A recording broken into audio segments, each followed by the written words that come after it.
Hello दोस्तों, स्वागत है आप सभी का फिर से हमारे इस यूट्यूब चैनल पर। दोस्तों, आज मैं आपको एक्सप्लेन करने वाली हूँ सीसी का चैप्टर नंबर 6, जिसका नाम है प्रेजेंटेशन स्किल। ये हमारा लास्ट लेक्चर है। उसके बाद हमारा पूरा एसपी और सीसी कंप्लीट हो जाएगा। तो चलिए शुरू करते हैं। इस चैप्टर का नाम है प्रेजेंटेशन स्किल। तो आप ये मत सोचना कि इसमें हम खाली पावर पॉइंट प्रेजेंटेशन की बात करेंगे। जी नहीं, प्रेजेंटेशन का मतलब होता है खुद को दूसरों के सामने प्रेजेंट करना, और वही सब हम इस चैप्टर में पढ़ने वाले हैं। तो शुरू करते हैं इंट्रोडक्शन से।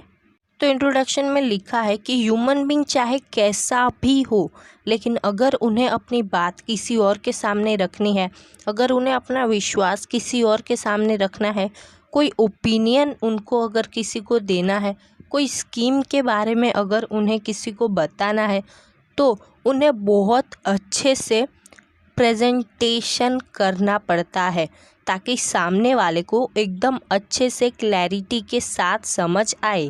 प्रेजेंटेशन करना पड़ता है इन द सेंस उन्हें बहुत अच्छे से दूसरों को बताना पड़ता है वो बात। हम कोई बात किसी और को बता रहे होते हैं, यानी कि जब हम अपनी बात दूसरों के सामने प्रेजेंट कर रहे होते हैं, तो हमारी खुद की बुद्धि, हमारी एबिलिटी और हमारी स्किल हमारी बहुत ज़्यादा मदद करती है। प्रेजेंटेशन बहुत सारे टाइप के होते हैं और हर प्रेजेंटेशन का अलग फॉर्मेट है। हर प्रेजेंटेशन के लिए आपको अलग तरीके से प्रिपेयर करना होता है।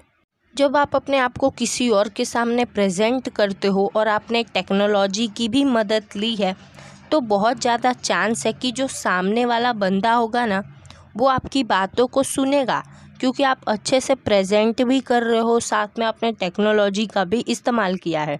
तो उस समय आप ऐसा कह सकते हो कि हाँ भाई, मेरा प्रेजेंटेशन सक्सेसफुल रहा। प्रेजेंटेशन की मदद से सिर्फ आप किसी को इन्फॉर्मेशन नहीं देते हो या फिर आप उन्हें कुछ एक्सप्लेन नहीं करते हो, इससे आप उन्हें बहुत अच्छी क्लैरिटी दे देते हो और आप सक्सेसफुल होते हो। एग्जैक्टली प्रेजेंटेशन मतलब होता क्या है, तो नीचे देखिए 3 लाइन मैंने अंडरलाइन भी किया है। प्रेजेंटेशन मतलब एक स्किल या एबिलिटी जिसकी मदद से हम अपनी बात किसी और को बता पाते हैं अच्छी तरीके से। हम अपना विश्वास, हम अपनी बातें, हम अपनी ओपिनियन, हम अपने स्कीम किसी और के सामने रख पाते हैं। तो ये होता है प्रेजेंटेशन। अब हम देखेंगे इम्पोर्टेंस ऑफ प्रेजेंटेशन। जब हम अपनी बात किसी और को बता रहे होते हैं, तो तरीका हमेशा सेम नहीं होता है। अगर आप अपनी बात पेरेंट्स को बता रहे हो तो आपका तरीका अलग होगा, किसी बूढ़े इंसान को बता रहे हो तो तरीका अलग होगा, टीचर्स को बता रहे हो तरीका अलग होगा, और दोस्त लोग को बता रहे हो तो तरीका अलग हो जाएगा। किसी इंस्टीट्यूशन में गए इंटरव्यू के लिए तो आपका तरीका एकदम अलग हो जाएगा। आप अपने कलीग्स के साथ बातें बता रहे हो तो आपका तरीका अलग हो जाएगा। मतलब तरीका सेम नहीं होता है। हम अपनी बातों को जब प्रेजेंट करते हैं तो हमारे दिमाग में हम क्या सोचते हैं कि सामने वाले की एज कितनी है, उसका जेंडर कैसा है, और वो इंसान खुद कैसा है। हाँ, कुछ बातें तो ऐसी होती है जो सबके साथ हम एक ही तरीके से बोलते हैं, लेकिन मोस्ट हम ऐसा नहीं करते। अब देखिए, ये जो प्रेजेंटेशन है ये कहाँ कहाँ काम आता है। तो ये लर्निंग यानी कि पढ़ने में या फिर पढ़ाने में या फिर इवेलुएट करने में काम आता है।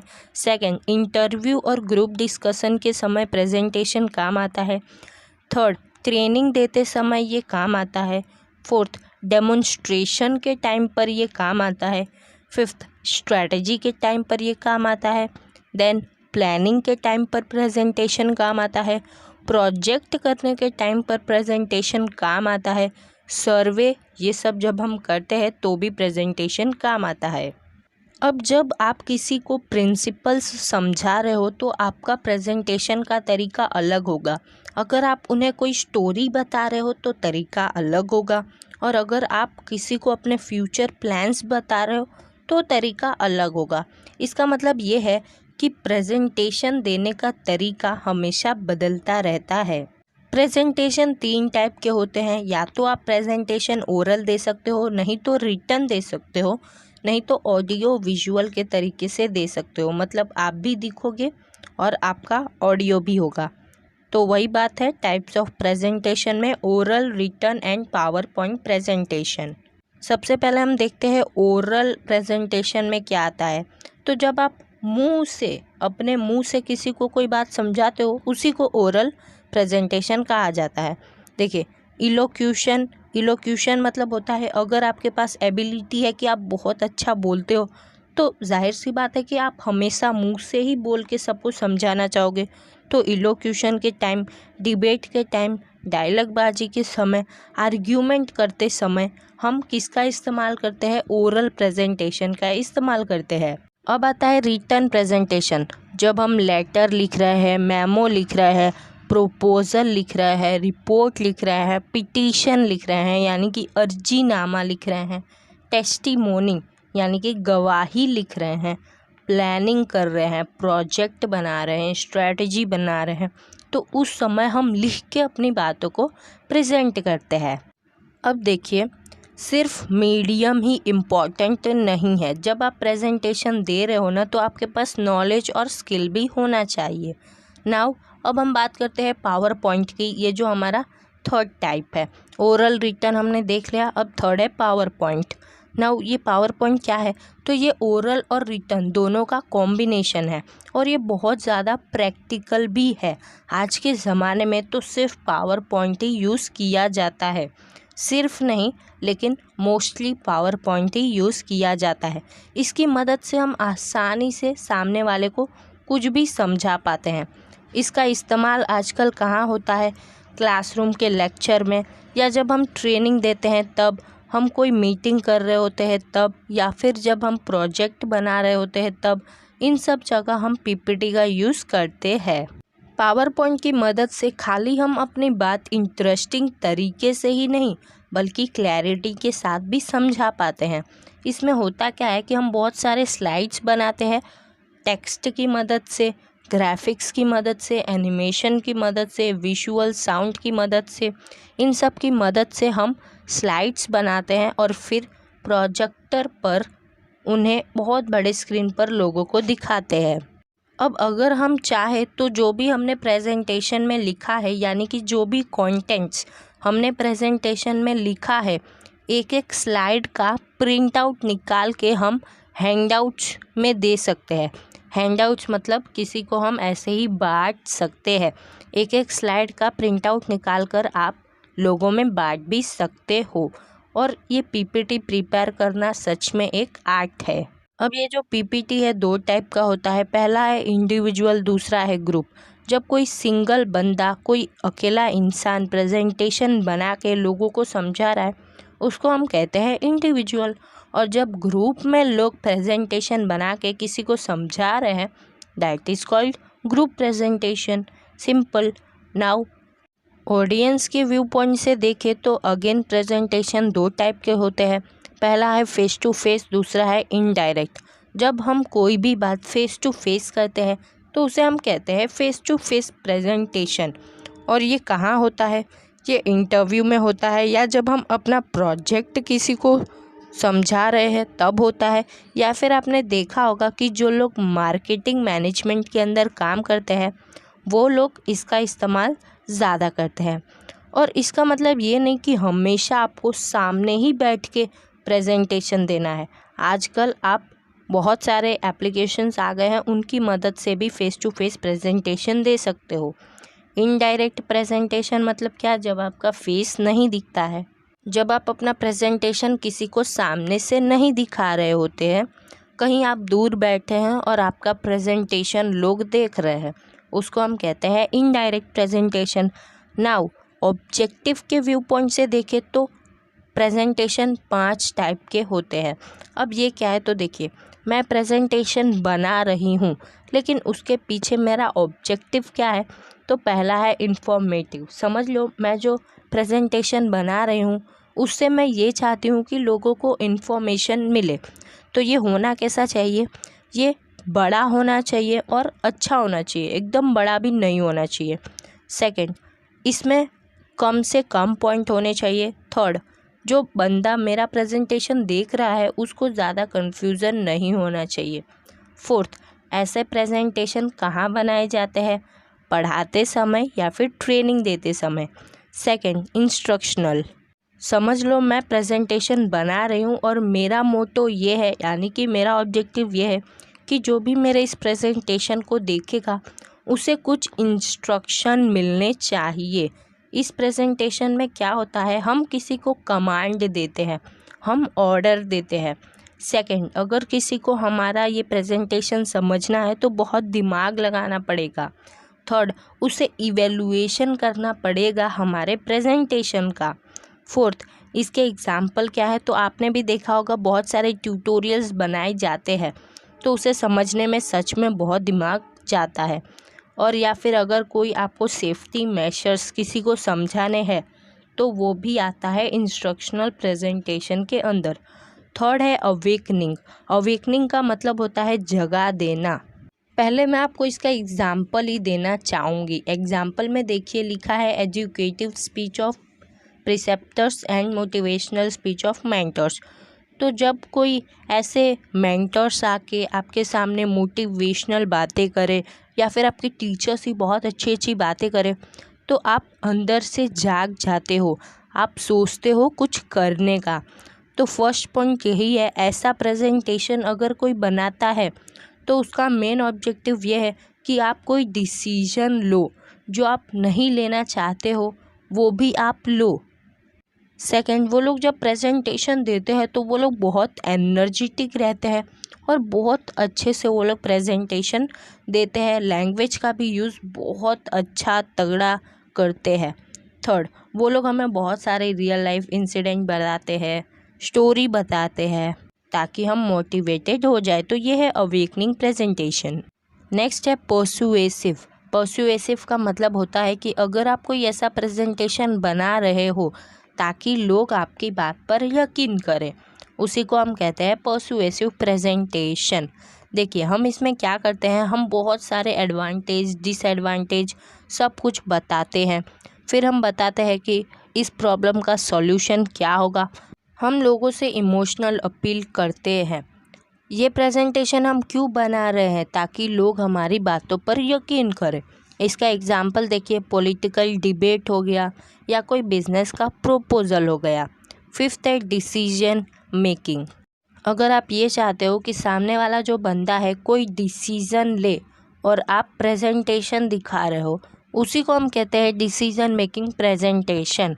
पहला देखिए, हम क्या करते हैं, बहुत सारे एग्जाम्पल्स देते हैं ताकि वो बंदा डिसीज़न ले सके। दूसरा, हम उस बंदे को ये बताते हैं कि अगर आप ये डिसीज़न लोगे तो होगा क्या। थर्ड, हम अपनी बात को समझाने के लिए बहुत सारे सिचुएशंस को कंपेयर करते हैं और उनके सामने रखते हैं। हम डिटेल डिस्कशन भी करते हैं, हम बताते हैं कि फ्यूचर में क्या क्या प्रॉब्लम आ सकती है। Example, meeting of board of directors या कोर्ट वर्डिक्ट। तो यहाँ तक आपको समझ आ गया होगा। अब हमारा नेक्स्ट टॉपिक है points to be remembered in presentation. मैंने आपको बताया था प्रेजेंटेशन कितने टाइप के होते हैं, 3 टाइप के होते हैं, ओरल, रिटन एंड पीपीटी। तो जब आप ओरल प्रेजेंटेशन दे रहे हो, अपनी बात किसी को सामने से समझा रहे हो मुंह से, तो आपको कौन सी बातें ध्यान में रखनी है वो देख लीजिए। फर्स्ट, जब आप अपनी बातों को बता रहे हो तो जो पर्सन आपकी बातों को सुन रहा है, आपको उसके ऊपर बहुत ज़्यादा ध्यान देना है। आपको समझना है कि उसकी मानसिक क्षमता कितनी है, क्या वो आपकी बातों को समझ भी पा रहा है कि नहीं। ये सब देखते हुए आपको अपनी बात को उसके सामने रखना है। सेकंड, अगर हम अपना प्रेजेंटेशन सही टाइम पर करते हैं तो हमें रिज़ल्ट अच्छा मिलता है। थर्ड, प्लेस भी बहुत ज़्यादा ज़रूरी है। आप कहीं भी प्रेजेंटेशन नहीं दे सकते। अगर मैं किसी बच्चों को कुछ पढ़ा रही हूँ और मैं उन्हें लेकर गई किसी रेस्टोरेंट में, तो क्या मैं उन्हें पढ़ा पाऊँगी? जी नहीं। फोर्थ, जब हम अपनी बातों को प्रेजेंट कर रहे हैं तो हमारे लिए सबसे ज़्यादा इम्पोर्टेंट कौन है? वो लिसनर जो हमारी बातों को सुन रहा है। तो हमें अपना प्रेजेंटेशन उनके एज, उनके स्टेटस और उनके हिसाब से ही देना है। हमें ऐसा नहीं करना है कि कोई बच्चा सामने बैठा है और हम क्या क्या बताए जा रहे हैं, ऐसा हमको नहीं करना है। फिफ्थ, जो हमने पॉइंट अरेंज किए हैं वो बराबर से अपने को अरेंज करने हैं। सिक्स्थ, लैंग्वेज और वर्ड्स का इस्तेमाल हमें सही तरह से करना है। सेवेंथ, जब आप अपनी बातों को बता रहे हो तो आपका टोन जो है वो भी बहुत अच्छा होना चाहिए। एट, आप जब प्रेजेंटेशन दे रहे हो तो आपको इस तरह से देना है कि सामने वाले की फीलिंग से आप जुड़ जाओ और वो आपकी बात मान ले। नाइन्थ, भाई आप प्रेजेंटेशन दे रहे हो तो जाहिर सी बात है कि सामने से आर्ग्यूमेंट भी आएंगे, सामने से सवाल भी पूछे जाएंगे, तो उसके लिए आपको रेडी रहना है। टेंथ, आपको हमेशा तैयार रहना है कि कोई भी आर्ग्यूमेंट सामने से आ सकता है। 11th, जब आप प्रेजेंटेशन दे रहे हो तो आपको अपनी फीलिंग्स को कंट्रोल करके रखनी है। हाँ, मे बी आपको गुस्सा आ सकता है क्योंकि सामने वाला कोई बंदा आपको अजीब क्वेश्चन पूछ सकता है, बट आपको अपनी फीलिंग्स को कंट्रोल करनी है। नाउ नेक्स्ट चीज़, रिटन प्रेजेंटेशन। ये जो रिटन प्रेजेंटेशन है ये हम फेस टू फेस नहीं करते हैं, हम ये बहुत दूर से ही करते हैं गैजेट या टेक्नोलॉजी की मदद से। तो अपने को क्या क्या बातें ध्यान में रखनी है। सबसे पहला, जब हम कोई भी प्रेजेंटेशन लिख रहे हैं रिटन फॉर्म में, तो हमें पता है कि कोई पर्सन हमारे उस बात को ज़रूर पढ़ेगा, तो हमें उसकी मानसिक क्षमता को ध्यान में रखते हुए उस प्रेजेंटेशन को लिखना है। जब हम वो प्रेजेंटेशन लिख रहे हैं तो सामने वाले की एज, सामने वाला का स्टेटस और वो पर्सन है कैसा, उसके हिसाब से ही प्रेजेंटेशन लिखना है। वही एग्जाम्पल मैं आपको देना चाहूँगी। कोई बच्चा अगर आपके उस प्रेजेंटेशन को पढ़ेगा तो आपको एक बच्चे के जैसा ही लिखना है, कोई भारी भरकम शब्द नहीं लिख देने हैं। थर्ड, आपको बहुत अच्छे से लैंग्वेज का इस्तेमाल करना है और वर्ड्स भी अच्छे से लिखने हैं। फोर्थ, ग्रामर का थोड़ा ध्यान रखिए और स्पेलिंग सही से लिखिए। फिफ्थ, आपको कम से कम शब्दों का इस्तेमाल करना है अपने प्रेजेंटेशन में। सिक्स्थ, आपको अपने सारे पॉइंट्स पैराग्राफ वाइज लिखने हैं। सेवेंथ, अगर कोई माइनर पॉइंट है यानी कि जो हेड पॉइंट्स होते हैं ना, वो अगर आप ऐसे पॉइंट्स लिख रहे हो तो बुलेट लगा दो, यानी कोई एरो वो सब लगा दो। एथ, आपको अपने पॉइंट का अरेंजमेंट फॉर्मेट के हिसाब से करना है, मतलब जो भी आप कंटेंट लिखने वाले हो तो आपको पॉइंट का अरेंजमेंट सही से करना है। नाइन्थ, आप जो अपनी बात को प्रेजेंट कर रहे हो तो आपने जो पेपर लिया है उसका साइज़ और क्वालिटी बराबर होना चाहिए। ऐसा नहीं कि आपने बहुत बड़ा पेज ले लिया है और सिर्फ शुरू के 3 लाइन ही लिखे हैं, ऐसा नहीं होना चाहिए। 10th, आपने जो प्रेजेंटेशन बनाया है भले ही उसमें आपने हाथ से लिखा हो या टाइप किया हो, बस ऐसा होना चाहिए कि सबको समझ आए। 11th, बराबर उसमें गैप होना चाहिए, मार्जिन्स होने चाहिए। 12th, प्रेजेंटेशन भेजने से पहले एक बार उसे वापस से पढ़ ज़रूर ले, नहीं तो कोई गलती ज़रूर हो सकती है। Now the next type is power point presentation. Power point presentation बनाने के लिए हमारे पास एबिलिटी भी होनी चाहिए एंड प्रैक्टिस भी होनी चाहिए, बट आपको कौन कौन सी बातें ध्यान में रखनी है वो देख लेते हैं। तो सबसे पहला, जब आप टेम्पलेट सिलेक्ट कर रहे हो तो आपको अपने सब्जेक्ट के हिसाब से ही टेम्पलेट चुनना है। सेकंड, जो आपका बैकग्राउंड कलर है उसे आपको इस तरह चुनना है कि वो आपके फ़ॉन्ट को एकदम मस्त दिखाए। थर्ड, आप जब अपने स्लाइड का लेआउट चुन रहे हो तो भी आपको अपना सब्जेक्ट ही ध्यान में रखते हुए उसे चुनना है। फोर्थ, आपको अपनी पहली ही स्लाइड में टाइटल लिख देना है कि आपका प्रेजेंटेशन किस बारे में है। फिफ्थ, एजेंडा आपको नेक्स्ट स्लाइड से शुरू करना है, मतलब कि पहले स्लाइड में मैंने टाइटल लिख दिया कि माई स्कूल, फिर नेक्स्ट स्लाइड से मैं एजेंडा लिखूंगी, मतलब अपने स्कूल के बारे में लिख दूंगी। सिक्स्थ, हर स्लाइड में आपको टाइटल ज़रूर डालना है। सेवेंथ, आपका जो फॉन्ट साइज़ है, जो ऊपर का फॉन्ट साइज़ है वो बड़ा होना चाहिए, मतलब कि जो टाइटल का फॉन्ट साइज़ है वो बड़ा होना चाहिए और बाकी सब छोटे होने चाहिए। हर स्लाइड में मैक्सिमम आपको 5 लाइन्स ही लिखना है और एक लाइन सिर्फ 7 वर्ड्स का ही होना चाहिए, उससे ज़्यादा नहीं। 9th, आप ये जो पीपीटी बना रहे हो तो आपको अपनी सारी बात पॉइंट टू पॉइंट लिखनी है और प्रॉपर सिंबल्स का भी इस्तेमाल करना है, सेंटेंस के फॉर्म में आपको नहीं लिखना है। 10th, अगर आप चाहो तो ग्राफिक्स और एनिमेशन का भी इस्तेमाल कर सकते हो अपनी बात को समझाने के लिए। आप अपने प्रेजेंटेशन में बहुत सारे ऑडियो, वीडियो, चार्ट और इफ़ेक्ट्स भी डाल सकते हो। 12th, जो आपका टोटल नंबर है ना स्लाइड का, वो आपको लिमिटेड ही रखना है। ऐसा नहीं कि 50 स्लाइड बना दिया, 7 स्लाइड बना दिया। एंड लास्ट 13th, लास्ट वाले स्लाइड में आपको अपने ऑडियंस को थैंक यू बोलना है और ऐसा लिखना है कि योर क्वेरीज आर इनवाइटेड या वेलकम, मतलब कि आपको अगर कोई क्वेरी है तो आप हमसे पूछ सकते हैं। सो यहीं पर ख़त्म होता है हमारा सीसी का चैप्टर नंबर 6। पीछे आप देखिएगा, आपको पावर पॉइंट प्रेजेंटेशन के कुछ एग्जाम्पल्स दिए हैं तो उन्हें आप खुद गो थ्रू कर लीजिएगा, बहुत इजी है। एंड जो भी इम्पॉर्टेंट चीज़ें थी मैंने सब कुछ आपको एक्सप्लेन कर दिया है। तो दोस्तों, thank you so much for watching. If you have any doubt let me know in the comment section. And आप लोग इतना प्यार देते हो कि पूरा एसपी भी ख़त्म हो गया। I really appreciate you guys. इसी तरह सपोर्ट करते रहिएगा। मैं मिलूँगी आपसे एक अगली वीडियो में, तब तक के लिए bye bye, tata and out जो।